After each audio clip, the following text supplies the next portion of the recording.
All right, let's see if we can upload this video without YouTube getting too upset. I don't know what it's been the last few uploads. There have been some minor tweaks and issues that I've had to work through, so bear with me, guys. And if you don't see the uploads, that's why, is because YouTube is throwing a fit about it. But I had a specific topic in mind that I wanted to talk about for this video, because it seems to me that many people are starting to discover that the more they walk along the path with God, the more people are going to be very, very misunderstood in why they like being around you. Like, they're going to be misunderstood themselves. Like, why? What is it about this person? What is it about this guy? What is it about this girl that makes me feel so free? They might not even understand what you're doing to them or for them, but you have to recognize that many of these people are not going to have words to describe what it's like to be around you. And if this is the case, then this means that they're going to do one of two things. Number one is they're going to revere you. They're going to want to be around you. They're going to want to respect you. They're going to want to admire you. All these different beautiful things, right? Or number two is they're going to see your greatness. They're going to see your awesomeness, and they're going to try to jeopardize it or refuse to acknowledge it. Usually those are the two things that happen in my experience. And so you have to be very mindful and very careful of the kinds of people that you are inviting to be around you in your circle, because look, in life, if you don't know how to take certain chances with people, you're not going to really have people to be around.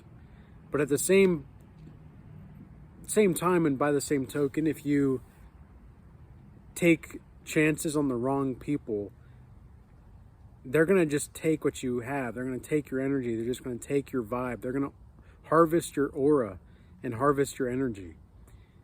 And they're going to just take it and go somewhere else. I can't tell you how many times I've seen people where in the past they'll say all these beautiful things to your face, and then behind closed doors it'll be something completely different and totally different.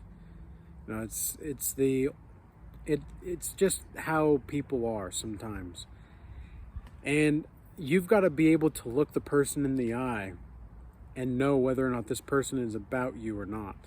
Because if this person is not about you, if they don't really care about your vibe with you, because there are people that actually want to see you succeed. And if you're somebody that genuinely wants to see others succeed, they're not going to know how to describe you or what it's like to be around you. They don't even know how to describe the feeling that is to be around you, because they've probably never felt that kind of compassion, or they've never felt that kind of truth or freedom in their lives before. I've had people tell me that they finally feel free to be themselves around me. Do you know what that's like? Like, when somebody tells you that, I don't really know how to respond other than great. Like, like what? I don't know what else to say really, because it's, you know, it's humbling for me, but it's also at the same time, it's a remembrance of what it was like to be in that position. Because I think many people they look at where people used to be, right? Let's say, like, I'm not saying I'm successful or anything like that by any stretch just yet, but I know what it's like to be spiritually blind. I know what it's like to be spiritually hungry, to be spiritually deaf, and to never really have the opportunity to be around people that were actually seeing things for what they were and what they are. And so when people that may be a bit spiritually blind or deaf or hungry come to me, and whether it's in one-on-one mentorship calls or out in the community, and I can feel as though they want to engage with me, like they want to engage and they actually have good intentions, they're not just trying to take something, I'm going to make an effort to really be with this person. I'm going to make an effort to really meet this person where they're at. Because I know what it's like to be like that. I know what it's like to be in that situation where you don't really feel like you can belong with people. Like, you don't feel like you can belong anywhere. The only person you really feel like you can belong to is yourself. And that's an odd feeling to have, man. That's a weird feeling, because in many ways it's a beautiful thing, but in other ways it's kind of I don't know, kind of just a bump in the road, you know, an unnecessary bump in the road. Like, we as human beings are meant to be a little bit more social with each other. We're supposed to be a little bit more like lions, right? We're supposed to be a little bit more like how lions behave. They're very caring and nurturing, but they're also very fierce. And I think humans and lions have a lot in common, and I don't think it's any coincidence that Jesus is called the Lion of Judah, right? I don't think it's a coincidence for that, because we ought to be as bold as a lion, but to also have the humility to move as gracefully as a crane. And when you are operating in this mode of being, many people don't know how to really put into words what they feel around you. They don't know how to feel, like, they don't know how to describe the words that they feel around you, because you're bringing an elevated message. You're bringing an elevated spiritual sense of being. And they are just with you, you know, they're present, and they don't really know why sometimes. Like, I was just talking to somebody in the community, and I could tell from the way that this person was communicating with me, this person didn't even realize how in the moment they really were until the moment was no longer there. Like, it was only when we finally said goodbye that I could feel the energy of the person. This person was realizing, like, oh, I'm not in the moment anymore. Because especially as a man, if you're deep into your spiritual presence and your spirituality, just by people being around you, you ought to be, like, you don't even need to say anything. People ought to be having an experience with you and by you. They ought to be having this, like, you have to have an impact on your environment simply by decorum of who you are. And by being who you are and by operating the way that you do, then you're going to have an impact on that environment. And women can do this too, right? But especially for men, you have to have this. And so when your presence is there and you have a solid presence, a steady presence, a calm, collected presence, people are going to see this and they're going to recognize it on a soul level. They're not going to always recognize it, you know, practically or just on the surface. They're going to feel you, okay? They're going to feel you. They're going to feel you, but they don't know what words to describe you. And this is a very peculiar position to be in, because you get the sense that everybody around you is misunderstanding you. And it's because most people are misunderstanding you. But it's not in the way that you always think. It's more in the way of how they just don't know how to describe the feelings that they feel around you, because they don't have the internal vocabulary to articulate and to identify the emotions or the feelings or the presence that they feel. Because most of the people that we live around, they're just not awake.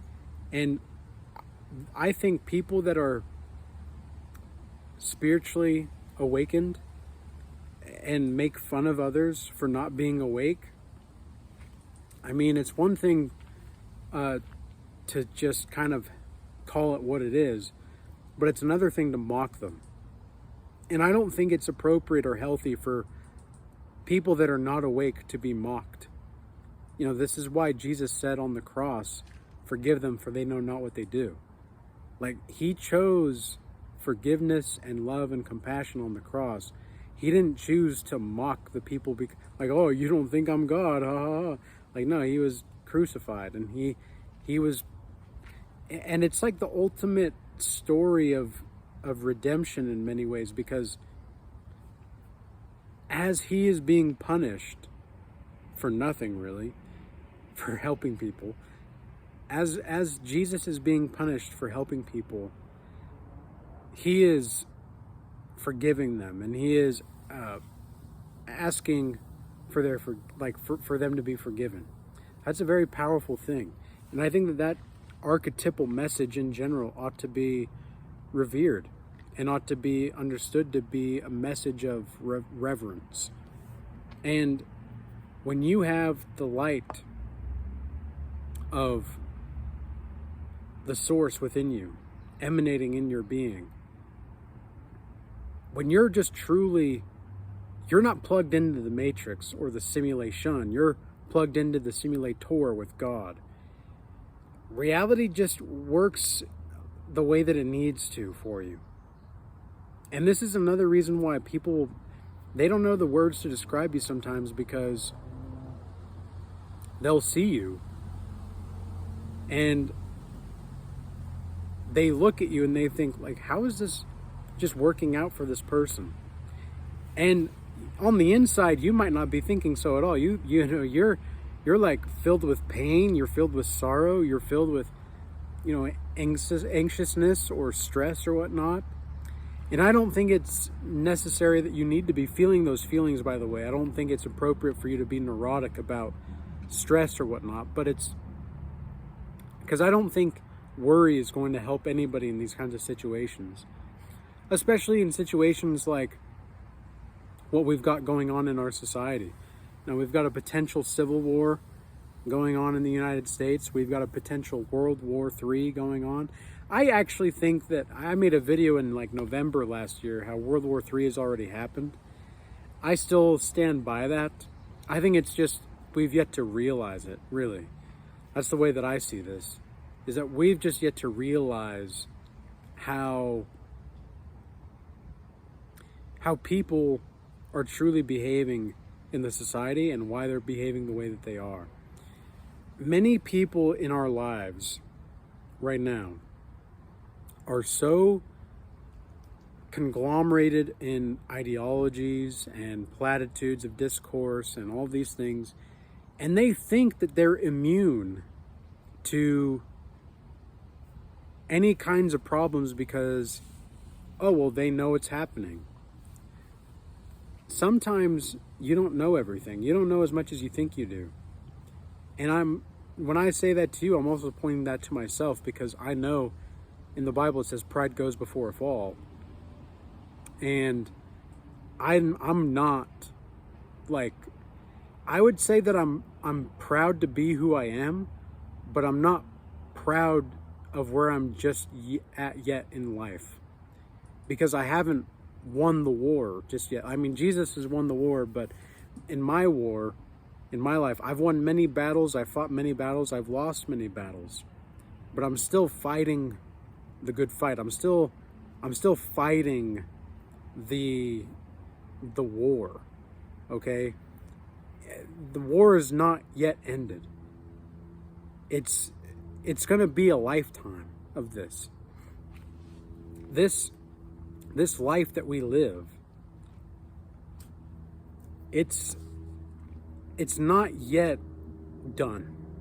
And we're going to have temptations. We're going to have spiritual battles. Like, spiritual warfare is going to be a thing until we die. That is, if you follow Christ and you understand what following Christ really means, and if you understand spirituality. Spiritual warfare is going to happen. But this does not mean that, like, this is not terrible news. This is not bad news.